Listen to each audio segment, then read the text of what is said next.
Welcome to the SCHEELS Outdoors Podcast, your source for information on hunting, fishing, and all of your outdoor passions.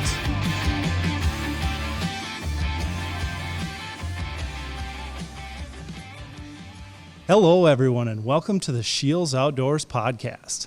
My name is Mike Anderson, and I'll be your host for this segment, and we have an awesome one for you today.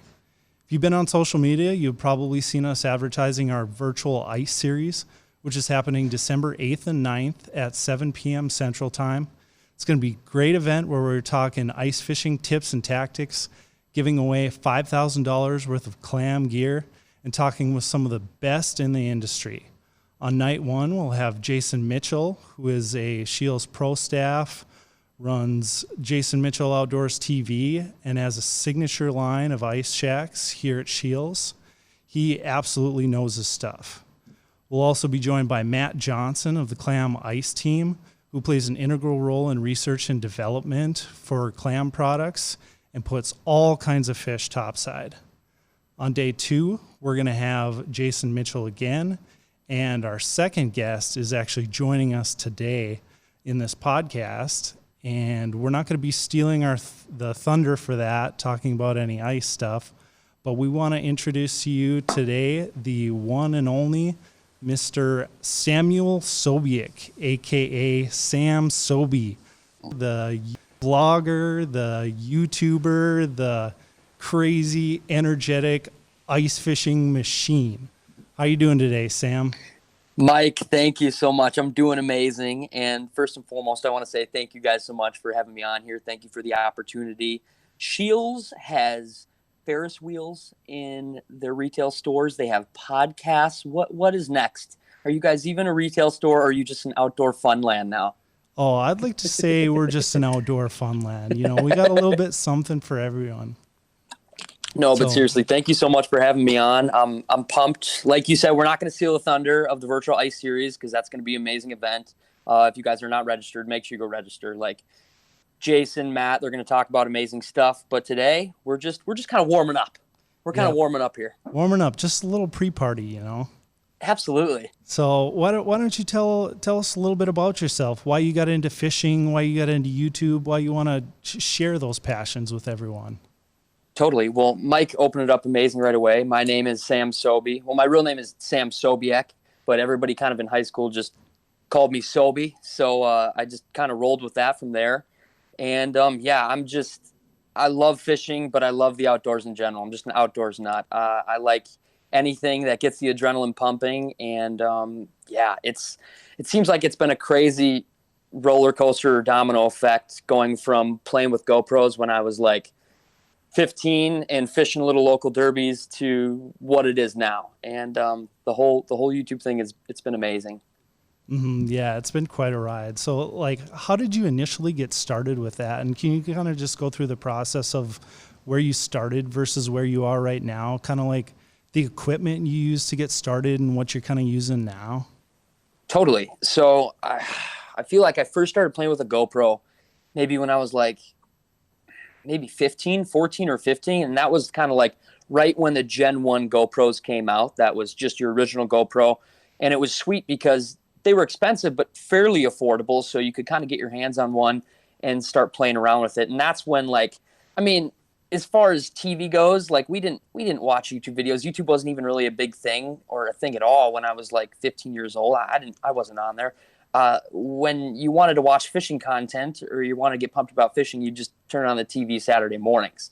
And then that translated to, all right, let's go out and make our own, fishing TV show. So we took the GoPro everywhere, started doing that, and things snowballed. And I've been playing with GoPros and cameras ever since. And I worked with some amazing people. I actually even had the opportunity to work with Jason, like you said, one of your pro staffers, and it's been crazy. What kind of started as just a messing around hobby has really turned into my career, and I'm extremely lucky and fortunate. Mm-hmm. Yeah, it's so fun to get into that video, and then it's just what's really great about it is just go back and relive those memories, or like if you have kids down the road, they can watch you. It's dude, pretty that's sweet.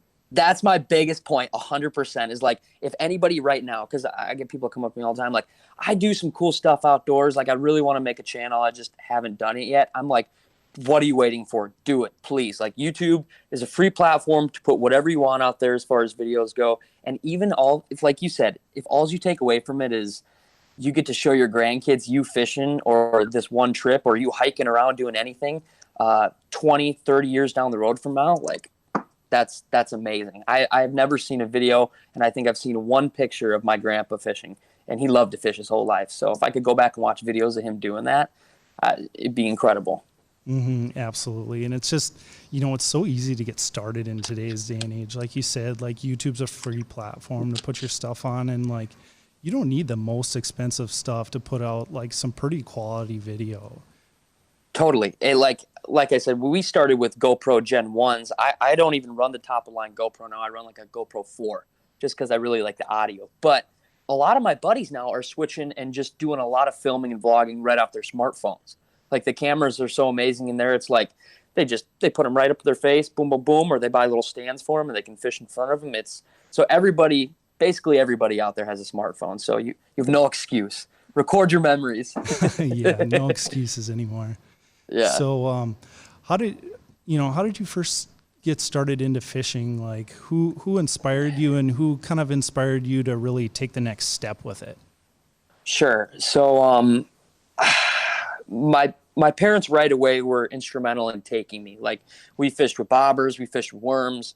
They'd bring me down, and we would always shore fish. And then later we got just a small little tin boat, and we would fish out of that. But from there, it was like some of my best friends growing up, even like in second and third grade, that were like, dude, we love to fish.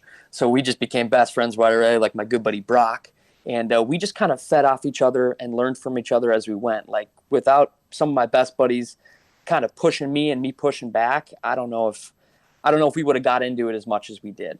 But those are some just local inspirations around my house that really pushed me to get more, even in the tournament scene and multi-species. Mm-hmm. So when you're making your videos, like, do you have a set plan when you go out there, or are you just like, I'm going to film everything and wing it and see what happens, or what's going on there?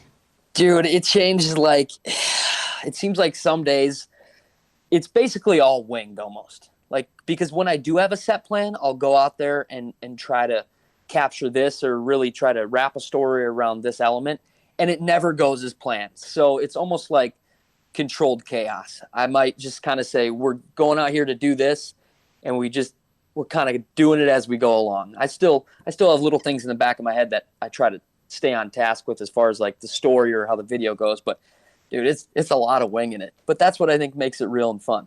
Yeah. Well, I mean, what I like most about your videos is they're just like 100% real, I mean, you can come up with a little bit of a script, like the things you want to accomplish, but just like the little nuances and stuff that happens is what makes it really cool. Totally. That's what I love about YouTube in general. It's just like, it's so raw. And I think that's what people really relate to. Because like, when you're out there, and it doesn't matter if you're fishing or hunting or doing whatever, like, you're just messing around, having a good time with buddies. And that's kind of what YouTube kind of, I guess, it brings light to. Like, people are just out here enjoying the outdoors, and they're with their friends, and they're messing around, and it's all good. Mm-hmm. Yeah, it's all about having fun. So you said the H word there. You said hunting, and then just like my eyes lit up like a Christmas tree. So I want to talk a little bit of hunting. How did your hunting season go this year? Dude, Mike, I'll tell you this. I have an extreme amount of respect for anybody that self-films hunting. I don't care if it's deer hunting. I don't care if it's waterfowl hunting. Anybody that films hunting in general, major respect, because there's just so many elements you can't control. Like, I've tried to self-film myself deer hunting every year for like 3 or 4 years now, and I haven't really been successful. It's really tough, especially deer hunting. You got to be so quiet, and you get everything set up, and then all of a sudden it doesn't happen. And then you'll do another set here or there, and then all of a sudden it doesn't happen. So deer hunting was good. My dad killed a doe. I killed a decent little 7-point buck. And yeah, we've got a whole bunch of meat, so we're pumped. My good buddy Brock shot a buck too. So, nice. Yeah. Perfect. Sounds like a great season. How about you? Did you get out? So yeah, I did get out. I shot a pretty nice one in velvet early September. So we actually got that one on camera. So that was pretty fun. Did you hunt around the Fargo area, or where were you hunting? No, so this one was a mule deer. So we were out in the Badlands. So, yeah, I hunted a majority of public stuff. I actually shot it like a half an hour into the season. So we started scouting, looking for our spot, didn't see anything, moved to another one. And then like right when the season started, I saw this buck pop up over a ledge, and we're like, okay, season started.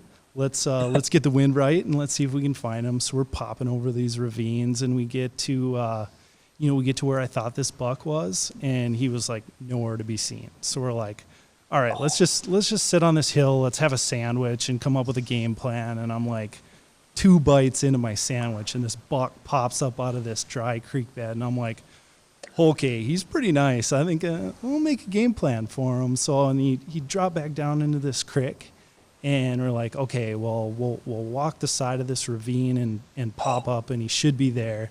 And we get like halfway, and some does pop out, and we're like, all right, got to get ready to shoot. And like, he was with 2 other bucks, and nothing came out, and we can see all the way around.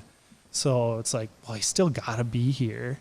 So we just kept creeping, and I got to 5 steps from where this creek bed is, and the 2 smaller ones pop up to the side, and I'm like, where is he at? And he goes up, pops up, and he's like hopping away, and he gets to like 30, and I'm trying to get him to stop. I'm like full drop, come on.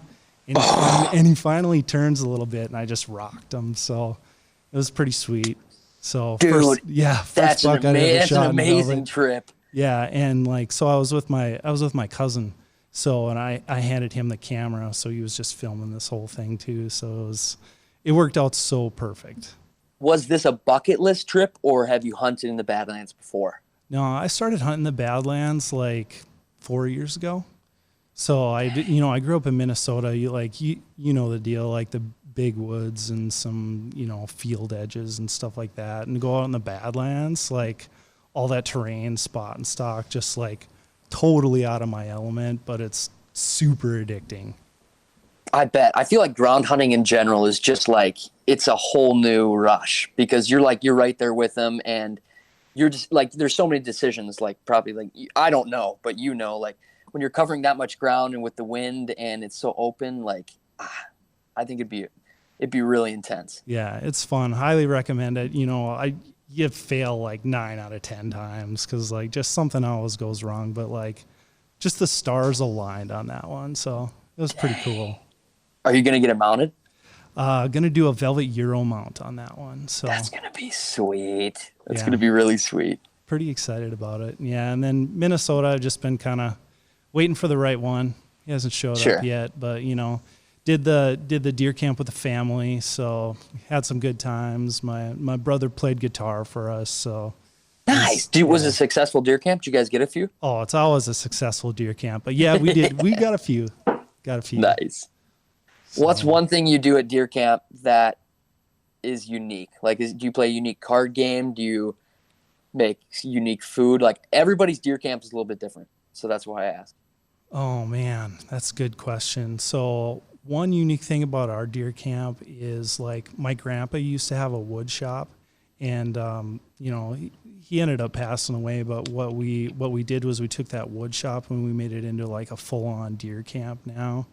So it's just like kind of a great memory of him, and cool place to stay. Super, it's pretty ghetto right now. We don't have running water or anything like that, but we got a big family too. So there's a bunch of people out there. So it's just good times.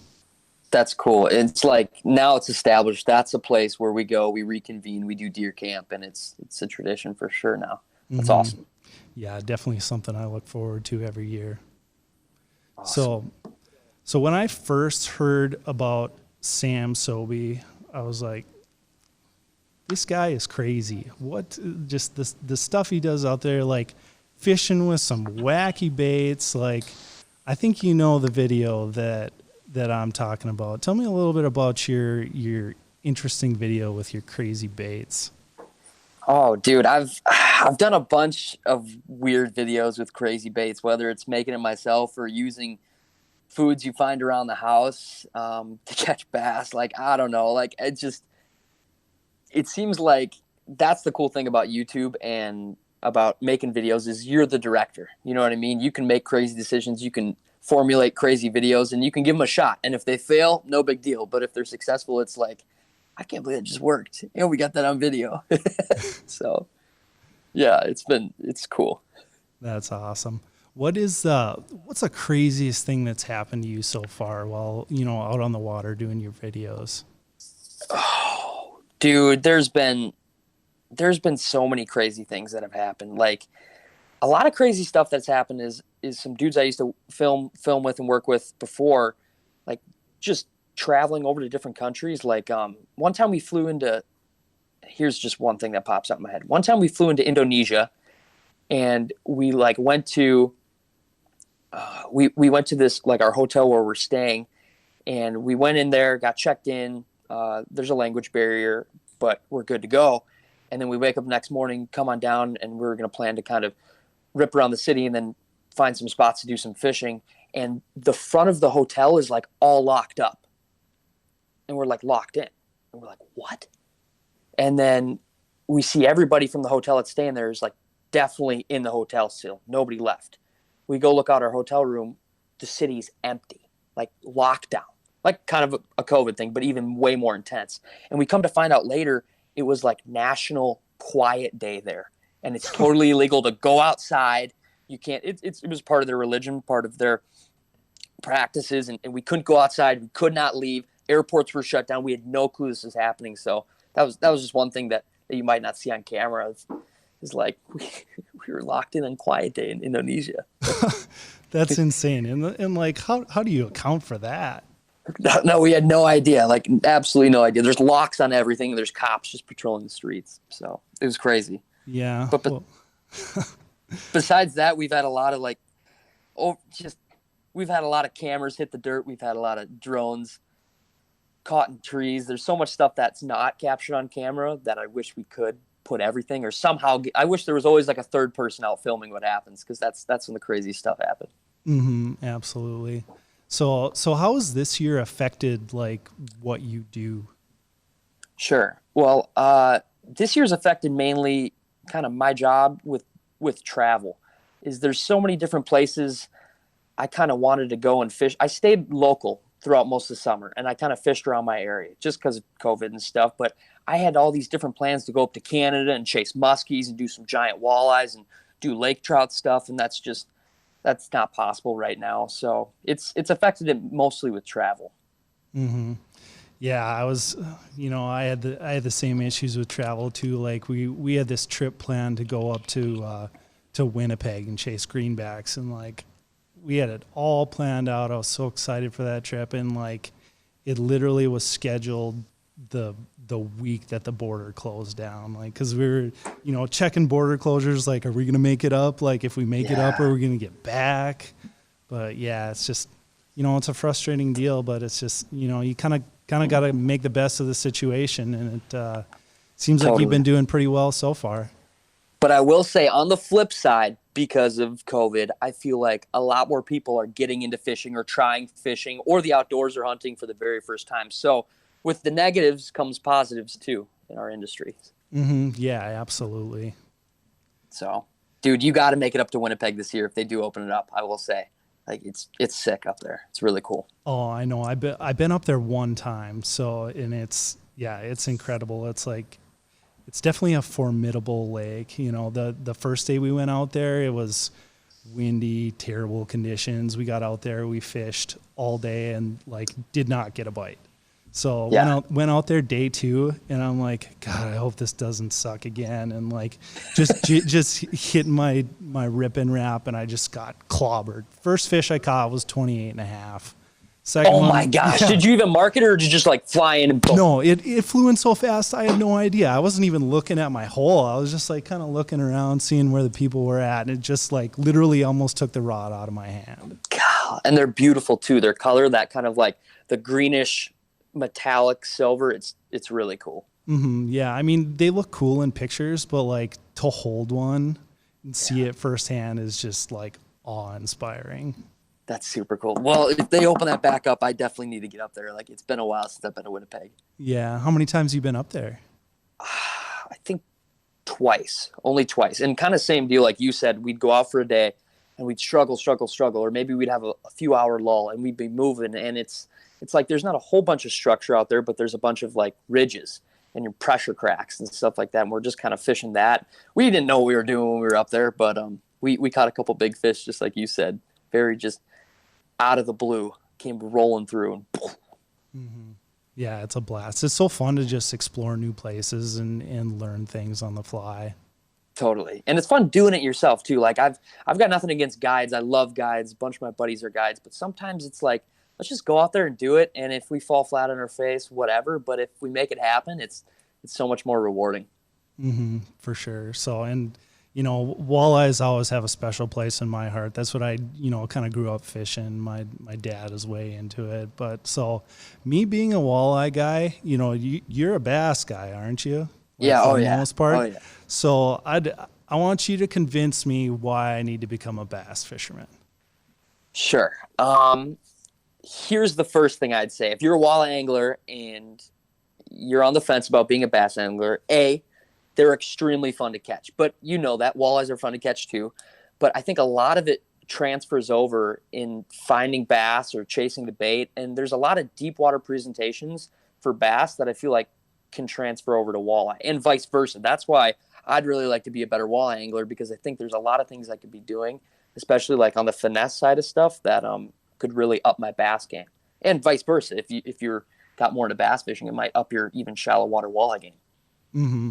So are there any tactics that like you'd use either walleye or bass fishing that just a light clicked on and said, oh, I need to try this for bass, and had them be really successful? Oh, it's like ripping wraps and jigging wraps. Like that's such a big technique for walleye fishing. Like throw it out there, rip it on the bottom early spring. And in my mind, I always like looked at a ripping wrap or a jigging wrap as just being a walleye bait. And even in some southern tournaments, people are starting to, as like tournaments are more in the fall and winter, people are pulling out giant bags on a ripping wrap or a jigging wrap or doing just more vertical techniques, just like a walleye fisherman would do. And that's where I'm like, dude, there's just this stigma that bass fishing needs to be shallow around the docks and walleye fishing needs to be out on a break line or a rock pile. And it's like, there's so many places where that crosses over for both of them. I think it'd be amazing to know both really well. Mm-hmm. Definitely. Yeah. So are you going to do it? Will you transfer over and become a bass angler? Oh man. Even if it's just to step up your walleye game. Okay, if it's going to step up my walleye game, I think I'm going to have to do some bass fishing. And, it does look super fun, just throwing in the weeds and all that stuff. Like even just throwing a frog. There's nothing better than just watching a bass come up and pop a frog and you just set into them and you're like, oh, let's go. Yeah. So I went and tried smallmouth fishing. I tried, the spawn stuff where they're sitting on their beds. Did it for my brother's bachelor party. He's like, yeah, we're going to go over the guide and we're going to try this like Ned ringing on beds. Dude, that is probably the most fun fishing that I have ever done. That is super sweet. They're so territorial and they're so mad. It's like you can chuck it into a smallmouth's bed and they're just instantly pissed and they have to hit it. So that's so sweet. Where'd you go smallmouth bed fishing? Went on Mille Lacs. Nice. Yeah, nice. You're pretty familiar with that lake, eh? Oh yeah. Oh yeah. Oh, good stuff. That's awesome. So, are you doing any tournament fishing these days? Yes. Well, actually, right now. So I'm hooked up to Wi-Fi right now, but I'm down in Alabama. I'm not even in Minnesota because of COVID. Like everything got pushed back. I was fishing the Bassmaster Opens as a co, so this is our final one down here on Lay Lake. So, and crazy enough, it's been like 19 degrees overnight and 30s during the day. And back home in Minnesota, which is 16 hours north, it's been like in the 40s during the day, in the teens overnight. Same thing down here. So it's cold, but it's cool. Crazy. So what's your strategy with that temperature swing? I'm learning a lot. Luckily, I'm with two guys that are fishing on the pro side, and I'm the co side, and these lakes are totally different. They're not lakes. They're like giant reservoirs down here. And I've never fished in the South in the fall. So I feel like these fish are going to freak out when it gets really, really cold the next couple days. So our strategy is just like go out there and get some bites, and hopefully we upgrade slowly. Awesome. Yeah. So another thing in regards to tournaments. So I've seen you do this kind of thing, Tournament Tuesdays. Tell us a little bit about that. Dude, I love Tourney Tuesdays. That's like, it's like one of my favorite things in the whole entire world. It's local, it's small, it's just a local weeknight bass tournament league. You go out, catch 5 big bass, weigh them in. It's like from 5 p.m. to 9 p.m. every Tuesday throughout the whole summer. And I fished those when I was 14, 15, 16 and loved them.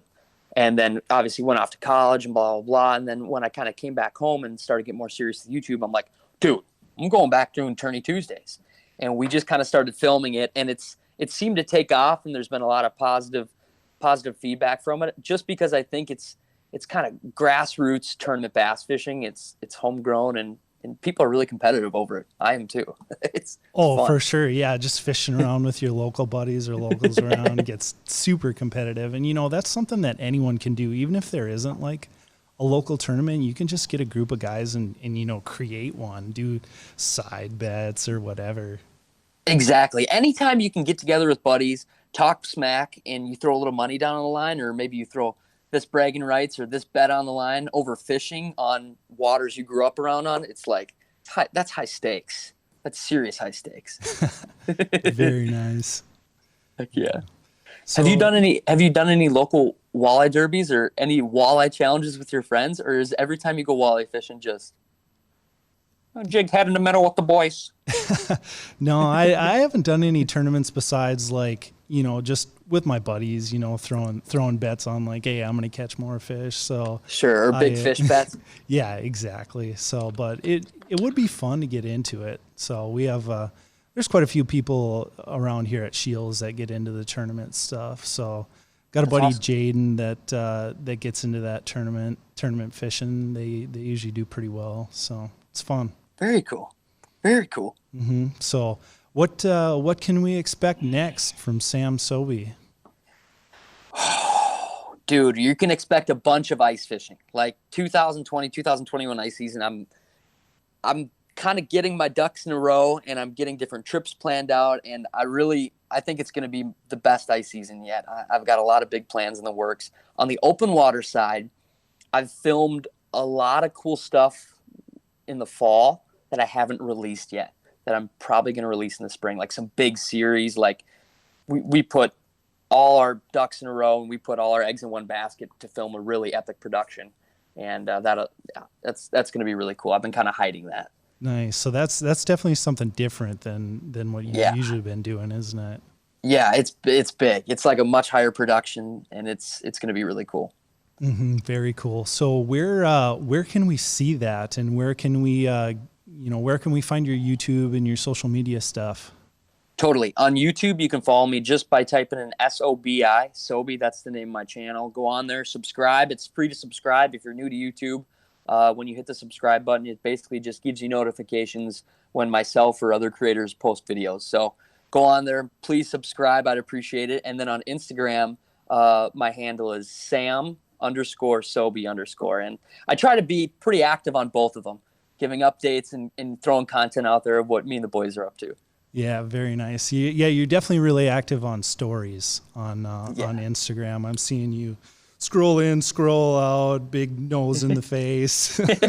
I want to do more. It feels like a year ago, I was much more active on my stories of just like the craziness that's happening like throughout the whole entire day. And I want to get back to that, especially ice fishing. Like ice fishing is such a camaraderie sport. You're out there with your buddies with like a bunch of them. And people are wrestling, people are doing this, people are doing that. If you follow me on Instagram, the stories will be much more active. All right, especially with perfect. the shenanigans. Yes, and I will definitely be following you on Instagram. I'm on it all day. Being the social media guy at SCHEELS. So. I appreciate that. Mike will be my biggest story watcher. I love that. Literally, my job's just Sam Sobi's got a new one. All right, so one last question for you. On a scale of 1 to 10, how jacked are you for this virtual ice series? I'm super jacked because this is why I'm really jacked. I feel like right away in the beginning of the year, we got a major cold snap and we were all like, oh, ice fishing. And then it got really hot again in the Midwest. It got up to like 70s and we're all like, oh, no ice fishing. And then you guys released the virtual ice series and now it's finally starting to get cold again. So I feel like I'm hungry. People are hungry. People are ready to go ice fishing. And when you got guys like Jason Mitchell, Matt Johnson, like, the knowledge they have on the ice mixed with probably some of the stupid things I'm going to say, it's going to be a great time. Come on out and register. It's going to be fun. Oh, I am so looking forward to it. Yeah, I mean, registration is free, and you're eligible for $5,000 in clam prizes. I mean, they're giving away jackets, bibs, houses, rods, reels, tackle, you name it. It's going to be awesome. A ton of prizes, seriously. Yeah. A ton of prizes. It's going to be amazing. Yeah, so much great information, tips and tactics, just to be able to, pick your guys' brains. And, you sign up for the live event, and you can go to the chat window and you can ask any question at all. So it's going to be pretty cool. The cool thing is I've fished a lot of different places, but guys like Jason Mitchell and Matt Johnson have traveled so many different places in the ice belt that it doesn't matter if you're from North Dakota or Minnesota or Wisconsin or Iowa, even Missouri. Like, there's places in the ice belt these guys have fished, and they're a world of knowledge. Mm-hmm. Absolutely. So, hey, looking forward to seeing you on the 9th. Yes, it's going to be a blast. It's going to be a blast. So, hey, greatly appreciate your time. Thank you for joining us. Thanks for all the knowledge and the stories. It's been good, man. Yeah, Mike, thank you so much for this opportunity. And if you guys aren't subscribed to their podcast and you guys aren't tuning in every single week or month or however often they have them, you guys are just out of the loop. SCHEELS is doing it bigger. They're doing it better. They got Ferris wheels inside their stores. They got podcasts. So thank you guys. Hey, you guys appreciate awesome. It, man. All right, you have a good one. You too. All right, bye-bye. You just heard our conversation with the one and only Sam Sobi, talking about his passions for fishing and how he translates that into his YouTube work. Make sure to come back for our virtual ice series happening the 8th and 9th, where you'll hear him along with Jason Mitchell and Matt Johnson, where they'll be talking ice strategies, tips, tactics, and answering questions from the audience during that live seminar. Make sure to register for that at www.scheels.com/ice series. If you like what you saw today, make sure to give us a follow on the listening platform you chose today, and also check out our Facebook and Instagram pages at SCHEELS Outdoors. And with that, we want to thank you for listening and see you next time.